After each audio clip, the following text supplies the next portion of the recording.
नमस्कार, मी अश्विनी. स्वागत आहे तुमचं स्वामी माऊली चॅनलमध्ये. आजच्या व्हिडिओमध्ये एकादशीच्या दिवशी म्हणजेच आजच्या दिवशी मी कोणकोणत्या सेवा केल्या, त्यासोबतच विठ्ठल रुक्मिणीच्या मूर्तींना पंचामृताने अभिषेक कसा घातला, पूजा कशी मांडली, याबद्दलची संपूर्ण माहिती तुमच्यासोबत शेअर करणार आहे. तर व्हिडिओ शेवटपर्यंत स्किप न करता नक्की बघा. एकादशीचा महिमा महर्षी व्यास धर्मराज युधिष्ठिराला वनपर्वात सांगतात. युधिष्ठिराने प्रत्येक महिन्याच्या 2 याप्रमाणे 12 वर्षाच्या एकादशी केल्या होत्या. नमस्कार. यंदा 2025 मध्ये 6 जुलै वार रविवार या दिवशी आषाढी एकादशी आलेली आहे. आपल्यापैकी जर कोणी एकादशीचे व्रत करत नसतील आणि जर आपल्याला एकादशी सुरू करायची असेल तर आपण या आषाढी एकादशीपासून व्रत करण्यास सुरुवात करू शकतो. आषाढी एकादशीचे व्रत जे लोक महिन्याचे दोन्ही एकादशी करतात, म्हणजे पूर्ण वर्षभराच्या 24 एकादशा करत असतात, ते लोक आषाढी एकादशी आणि कार्तिकी एकादशी कधीही चुकवत नाही. जे लोक वर्षातील 24 एकादशी करत नाहीत, मात्र आषाढी एकादशी आणि कार्तिकी एकादशी सुद्धा ते व्यक्ती आवर्जून करत असतात. ज्यांना नव्याने एकादशी व्रत करण्यास सुरुवात करायची आहे त्यांनी आषाढी एकादशीपासून व्रत करण्यास सुरुवात करावी, किंवा कार्तिकी एकादशीपासून सुद्धा आपण हे व्रत करण्यास सुरुवात करू शकतो. वर्षभराच्या 12 एकादशी करण्यास आपण सुरुवात करू शकतो. वर्षभराचे 12 महिने म्हणजे प्रत्येक महिन्यात 2 एकादशी येत असतात. प्रत्येक पंधरवाडीला 1 एकादशी येते. याप्रमाणे महिन्यातून 2 एकादशी येतात. तर अशा प्रकारे 12 महिन्याच्या 24 एकादशी आपण हे व्रत करू शकतो. मात्र ज्या वेळेस अधिक महिना असतो त्यावेळेस 2 एकादशी एक्स्ट्रा येतात, म्हणजेच 26 एकादशी ह्या आपल्या वर्षभराच्या होत असतात. ही तिथी म्हणजे भगवान विष्णू यांना समर्पित आणि त्यांना आवडती अशी ही तिथी मानली जाते. या दिवशी भगवान विष्णूंचे नामस्मरण, पूजापाठ, जप यांना अधिक महत्त्व दिले जाते. मानव जन्माला येऊन आपण इतर कुठलंही व्रत नाही केलं तरी चालेल, मात्र एकादशी हे व्रत आपण आवर्जून करायचं. आपल्याला जर प्रत्येक महिन्याच्या म्हणजे वर्षभरातील प्रत्येक महिन्याच्या दोन्ही एकादशी करणं शक्य होत नसेल तर आपण आषाढी एकादशी आणि कार्तिकी एकादशी ही आवर्जून करावी. या एकादशीचे अधिक महत्त्व सांगितले आहे, त्यामुळे ह्या एकादशी आपण आवर्जून कराव्या. तर आता सर्वात आधी दिवसाची सुरुवात मी ही उंबरठा पूजनाने केलेली आहे. तर उंबरठा पूजन माझं करून झालेलं आहे. उंबरठ्यावरती स्वच्छ पाणी टाकून घेतलेलं आहे, उंबरठा पुसून घेतलेला आहे आणि उंबरठ्यावरती हळदीचं लेपन सुद्धा केलेलं आहे. आपण उंबरठ्यावरती हळदीचं लेपन एकादशी, मंगळवार, शुक्रवार, गुरुवार, त्याचप्रमाणे पौर्णिमा आणि अमावस्या अशा काही विशेष दिवशी आपण उंबरठा पूजन करायचे असते आणि उंबरठ्यावरती हळदीचे लेपन सुद्धा करायचे असते. तर आता माझे उंबरठ्यावरती हळदीचे लेपन करून झालेले आहे.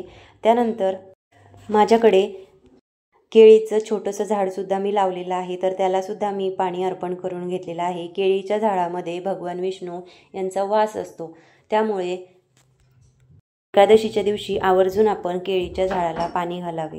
त्यासोबतच केळीच्या झाडाजवळ आपल्याला एक दिवासुद्धा लावून घ्यायचा आहे आणि कच्चं दूधसुद्धा केळीच्या झाडाला अर्पण करायचं आहे. तर आता इथे केळीच्या झाडाची पूजा करून झालेली आहे. त्यानंतर मी देवपूजेला सुरुवात केलेली आहे. आज देवांना एकादशी असल्यामुळे पंचामृत स्नान मी घालून घेणार आहे. तर इथे एक एक करून सर्व देवी देवतांना स्नान घालून घेतलेले आहे.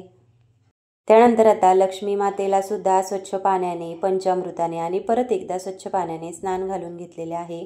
त्यानंतर स्वच्छ पुसून घेतलेले आहे आणि त्यानंतर देवघरामध्ये ठेवून घेतलेले आहे. त्याप्रमाणे आपण पौर्णिमेला किंवा अमावस्येला देवांना पंचामृत स्नान घालतो, त्याचप्रमाणे काही विशिष्ट तिथीला सुद्धा आपण देवांना पंचामृत स्नान घातले पाहिजे. तर आज एकादशी असल्यामुळे सर्व देवी देवतांना मी पंचामृताने स्नान घालून घेतलेले आहे. यासोबतच देवी देवतांच्या मूर्ती स्नान घालून झाल्यानंतर आपल्याला स्वच्छ कोरड्या कपड्याने स्वच्छ पुसून घ्यायच्या आहेत. देवांच्या मूर्तीवरती थोडंसुद्धा पाणी आपल्याला ठेवायचं नाही, जेणेकरून एका मूर्तीचा पाण्याचा स्पर्श हा दुसऱ्या मूर्तीला होणार नाही. तर अशा प्रकारे आता माझी संपूर्ण देवपूजा करून झालेली आहे. त्यानंतर मी इथे छोटा पाण्याचा ग्लास भरून ठेवलेला आहे. त्यानंतर त्यावरती एक छोटंसं पिरॅमिड मी ठेवत असते. तर आज देवपूजा करताना मी जी कवळ्यांची माळ घेतलेली होती ती आज तुळजाभवानी मातेच्या मूर्तीला घालून घेतलेली आहे। ही माळ तुळजाभवानी मातेला अगदी छान आणि सुंदर अशी दिसते। तुमची कुलदेवी कुठली आहे ही मला कमेंट बॉक्समध्ये नक्की सांगा।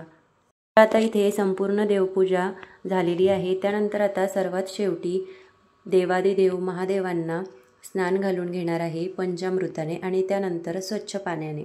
त्यानंतर पिंड स्वच्छ पुसून घेणार आहे आणि देवघरामध्ये ठेवून घेणार आहे। तर आता संपूर्ण देवपूजा करून झालेली आहे। त्यानंतर सर्व देवी देवतांना मी गंध, फूल, अक्षदा, धूप, दीप ओवाळून घेणार आहे। तर आता इथे मी जे पुरुष देवता आहे त्यांना अष्टगंध लावून घेणार आहे आणि ज्या स्त्री देवता आहे त्यांना हळदी आणि कुंकू लावून घेणार आहे। यासोबतच फुलंसुद्धा देवांना अर्पण करून घेणार आहे। त्यानंतर आता देवघरासमोर छोटीशी रांगोळीसुद्धा काढून घेतलेली आहे। रांगोळी काढल्यानंतर आपल्याला त्याच्यावरती हळदी, कुंकू आणि अक्षदासुद्धा वाहायच्या असतात। रांगोळी जर आपण पांढऱ्या रांगोळीने काढली तर ती तशीच ठेवायची नाही, त्याच्यावरती हळदी, कुंकू आणि अक्षदा आपल्याला वाहायच्या असतात। तर अशा प्रकारे माझी रांगोळीसुद्धा काढून झालेली आहे आणि देवपूजासुद्धा छानपैकी करून झालेली आहे। तर आता यानंतर आज एकादशी निमित्त विठ्ठल रुक्मिणींच्या मूर्तीवरती पंचामृताने अभिषेक करणार आहे। तर त्यासाठी मी इथे सर्वात आधी देवघराच्या बाजूलाच जागा स्वच्छ पुसून घेतलेली आहे। त्यानंतर या जागेवरती कुंकवाने स्वास्तिक काढून घेत आहे। स्वास्तिक काढल्यानंतर त्यावरती हळदी आणि कुंकूसुद्धा वाहून घेणार आहे। त्यानंतर ज्या ठिकाणी आपण पूजा मांडत असू त्या ठिकाणी आपल्याला एक पाट किंवा चौरंग घ्यायचा आहे। माझ्याकडे पाट होता म्हणून मी पाट ठेवून घेतलेला आहे। तर आता घरच्या घरी अगदी साध्या पद्धतीने आपण विठ्ठल रुक्मिणीची पूजा कशी करू शकतो। जर आपल्याकडे विठ्ठल रुक्मिणीची मूर्ती नसेल तर आपण कोणत्या मूर्तीवरती किंवा पूजा कशी करायची, त्यासोबतच कुठले मंत्र स्तोत्र म्हणायचे याबद्दल संपूर्ण माहिती जाणून घेणार आहोत। तर आता इथे मी या पाटावरती एक छोटं लाल वस्त्र अंथरून घेतलेलं आहे। त्याचप्रमाणे आषाढी एकादशीचा उपवास कधी सोडावा, या उपवासाला काय चालतं काय नाही चालत याबद्दलची संपूर्ण माहिती आज आपण जाणून घेणार आहोत। तर व्हिडिओ शेवटपर्यंत नक्की बघा। तर आता इथे मी लाल वस्त्र अंथरून घेतलेलं आहे, त्यावरती दिवा लावून घेतलेला आहे। कोणतीही सेवा करत असताना आपण ती दिव्याच्या साक्षीनेच करत असतो, म्हणून सर्वात आधी आपण दिवाच लावून घ्यायचा असतो आणि त्यानंतर आपण जी कोणती पूजा करत असू त्या पूजेला आपण सुरुवात करायची असते। तर इथे मी एक तुपाचा दिवा लावून घेतलेला आहे। दिव्याला हळदी आणि कुंकू लावून घेतलेला आहे। त्यानंतर आता दिवा प्रज्वलित करून घेणार आहे। तर सर्वात महत्त्वाचं म्हणजे आषाढी एकादशीची पूजा करत असताना आपल्याला किंवा आपल्याकडे विठ्ठल रुक्मिणीची मूर्ती असणे अतिशय आवश्यक आहे। पण काही हरकत नाही, आपल्याकडे जर नसेल विठ्ठल रुक्मिणीची मूर्ती नसेल तर त्याशिवाय आपण पूजा कशी करायची हे आपण बघणार आहोत। तर ही पूजा मांडत असताना आपण जर आपल्या देवघरासमोर जागा असेल तर तुम्ही तिथे सुद्धा मांडू शकता किंवा देवघराच्या बाजूला जागा असेल तर तुम्ही तिथे सुद्धा मांडू शकता। तर इथे देवघराच्या बाजूला जागा होती त्यामुळे मी इथे खालीच मोकळ्या जागेत आजची एकादशीची पूजा मांडून घेणार आहे। तर आता सर्वात आधी यावरती मी वस्त्र ठेवून घेतलेलं आहे, दिवा लावून घेतलेला आहे। त्यानंतर मी हे घरीच वटवृक्ष तयार केलेलं होतं तर ते आता मी इथे ठेवून घेतलेलं आहे। त्यानंतर काय करायचं, आपल्याला एक छोटं ताम्हण घ्यायचं आहे। ताम्हण आपण पितळेचं घेऊ शकतो, तांब्याचं घेऊ शकतो। तर आपण या ताम्हणामध्ये गणपती बाप्पांची मूर्ती ठेवून घ्यायची आहे। गणपती बाप्पांची मूर्ती जर आपण देवघरात ठेवलेली असेल तर आपण इथे गणपती स्वरूप सुपारीसुद्धा घेऊ शकतो। तर इथे मी गणपती स्वरूप सुपारी घेतलेली आहे। त्यानंतर आता सुपारीवरती मी प्रथम पाण्याने, त्यानंतर पंचामृताने आणि त्यानंतर परत एकदा स्वच्छ पाण्याने याप्रमाणे स्नान घालून घेतलेले आहे। त्यानंतर सुपारी आपल्याला स्वच्छ पुसून घ्यायची आहे आणि त्यानंतर मी इथे 2 विड्याची पानं घेतलेली आहेत। तर या जोड विड्यांच्या पानावरती मी इथे थोडे अक्षता टाकून घेतलेले आहे। त्यानंतर त्यावरती सुपारी ठेवून घेतलेली आहे। हे सुपारी म्हणजे गणपती बाप्पांचे प्रतीक आहे। गणपती बाप्पांचे प्रतीक म्हणून ही सुपारी मी ठेवून घेतलेली आहे। त्यानंतर सुपारीवरती हळदी, कुंकू, अक्षदा वाहून घेणार आहे। तर आता गणपती बाप्पांची स्थापना करून झालेली आहे. त्यानंतर गणपती बाप्पांना आपल्याला फूलसुद्धा अर्पण करायचं आहे. तर आता गणपती बाप्पांना एक फूल अर्पण करून झालेलं आहे. त्यानंतर आता विठ्ठल रुक्मिणीच्या मूर्तीवरती आपल्याला अभिषेक करायचा आहे पंचामृताने आणि पाण्याने. तर आता गणपती बाप्पांच्या मूर्तीवरती अभिषेक करत असताना ओम गंग गणपतये नमः किंवा गणपती अथर्वशीर्ष आपण म्हणायचं आहे. आता यानंतर विठ्ठल रुक्मिणीच्या मूर्तीवरती मी इथे पाण्याने आणि पंचामृताने त्यानंतर परत एकदा स्वच्छ पाण्याने स्नान घालून घेणार आहे. बघा, आता जर सकाळी आपण देवपूजा करत असताना जर आपण विठ्ठल रुक्मिणीच्या मूर्तीवरती अभिषेक केलेला असेल, त्यांना स्नान घातलेलं असेल, तर आता आपण पूजेच्या वेळी त्यांची मूर्ती तशीच पूजा मांडणीमध्ये ठेवली तरी चालेल. फक्त मूर्ती ठेवत असताना आपण त्याआधी थोडे तांदूळ तिथे ठेवायचे आहे आणि त्यानंतर विठ्ठल रुक्मिणीची मूर्ती त्यावरती ठेवायची असते. पण जर तुम्ही अभिषेक केलेला नसेल तर आपण अशा प्रकारे ज्या वेळेस पूजा मांडणी करतो त्यावेळेस विठ्ठल रुक्मिणीच्या मूर्तीवरती आपल्याला पाण्याने, पंचामृताने आणि परत एकदा पाण्याने अभिषेक करायचा आहे. आता तुमच्याकडे जर विठ्ठल रुक्मिणीची मूर्ती नसेल तर आपल्याकडे तिरुपती बालाजींची मूर्ती असेल किंवा ती सुद्धा नसेल तर आपल्याकडे बाळकृष्णांची मूर्ती ही असतेच. किंवा जर आपल्याकडे विष्णू भगवानांची मूर्ती असेल तर ती सुद्धा आपण या पूजेमध्ये ठेवू शकतो. आपण विठ्ठलाच्या मूर्तीवरती अभिषेक करत असताना ओम रुक्मिणी पतीच्छ विद्महे भक्तदर्शनायच धीमहि तन्नो विठ्ठल प्रचोदयात या मंत्राचे पठण करायचे आहे. किंवा ओम नमो भगवते वासुदेवाय या मंत्राचा सुद्धा आपण जाप करू शकतो. तर आता अशा प्रकारे इथं विठ्ठल रुक्मिणीच्या मूर्तीवरती सेवा करून झालेली आहे. जर आपल्याकडे रुक्मिणीची मूर्ती नसेल तर त्याऐवजी आपण भगवान विष्णू किंवा बालाजी किंवा त्याऐवजी बाळकृष्णाची मूर्ती तर आपल्या प्रत्येकाच्या घरामध्ये असतेच, तर आपण त्याच्यावरती अभिषेक करायचा आहे आणि पूजा मांडणीमध्ये बाळकृष्णांच्या मूर्तीची स्थापना करायची आहे. तर इथे संपूर्ण पूजा मांडणी झालेली आहे. त्यानंतर विठ्ठलाला अष्टगंध लावून घेतलेला आहे. त्यानंतर रुक्मिणी मातेला कुंकू लावून घेतलेला आहे, हळद लावून घेतलेली आहे. त्यानंतर फुलंसुद्धा अर्पण केलेली आहे. त्यानंतर आपल्या यथाशक्ती आपल्याला जो नैवेद्य दाखवायचा आहे तो आपण दाखवू शकतो. दूध साखरेचा दाखवला तरी चालेल किंवा फळाचा दाखवायचा. त्याचप्रमाणे या एकादशीच्या विशेष मुहूर्तावरती आपल्याला विठ्ठल रुक्मिणीला तुळस ही अर्पण करायची आहे, तुळशीची पाने अर्पण करायची आहे.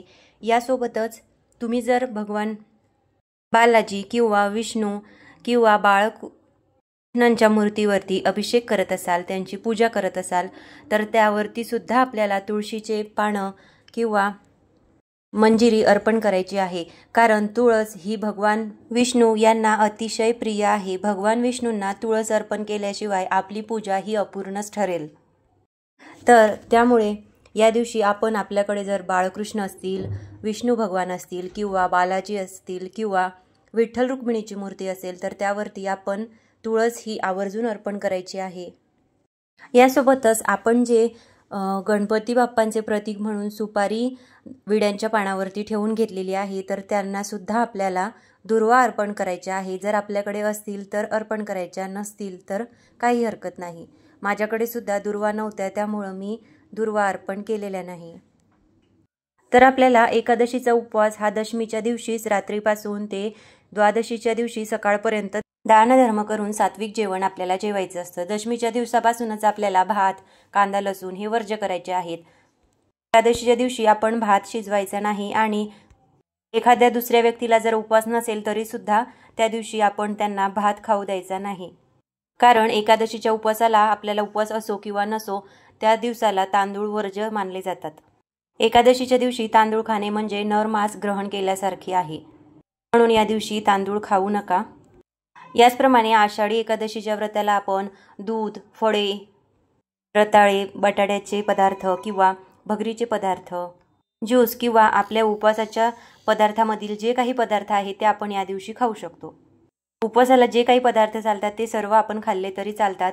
हे खावं किंवा ते खाऊ नये असं काही नाही. मात्र एकादशीचा उपवास करत असताना आपल्याला ढेकर येईल एवढं आपण खायचं नाही. त्यामुळे आपल्याला झोप येईल किंवा आपल्याला ढेकर येईल अशा प्रकारे आपण पदार्थ जास्त प्रमाणात खायचे नाही. तर आषाढी एकादशीला विठ्ठल रुक्मिणीची पूजा आपण दिवसभरात कधीही करू शकतो, पण शक्यतो आपण सकाळी देवपूजा करत असतानाच ही पूजा सुद्धा करायची आहे. सकाळी पूजा केल्याने आपलं मन आणि आपलं घर हे दोन्हीही प्रसन्न राहतात. त्या दिवशी शक्य झाले तर विष्णू सहस्त्रनाम नक्की पठण करा। त्यासोबतच गीतेतील 15वा अध्याय हा सुद्धा पठण करा। त्यासोबतच या दिवशी सकाळी आणि संध्याकाळी सुद्धा गणपती बाप्पांची आणि त्यानंतर विठ्ठलाची आरती आपण आवर्जून करा। आणि त्यासोबतच आपण जो काही नैवेद्य दाखवलेला आहे तो आपण घरातील सर्वांनी ग्रहण करायचा आहे। तर अशी आजची आषाढी एकादशीची साधी सोपी पूजा मांडणी मी केलेली आहे। तुम्हाला कशी वाटली ही मला कमेंट बॉक्समध्ये नक्की सांगा। आणि तुम्ही जर चॅनलवरती नवीन असाल तर चॅनलला लाईक, शेअर आणि सबस्क्राईब नक्की करा। परत भेटूया अशाच एका नवीन माहितीसोबत। तोपर्यंत श्री स्वामी समर्थ।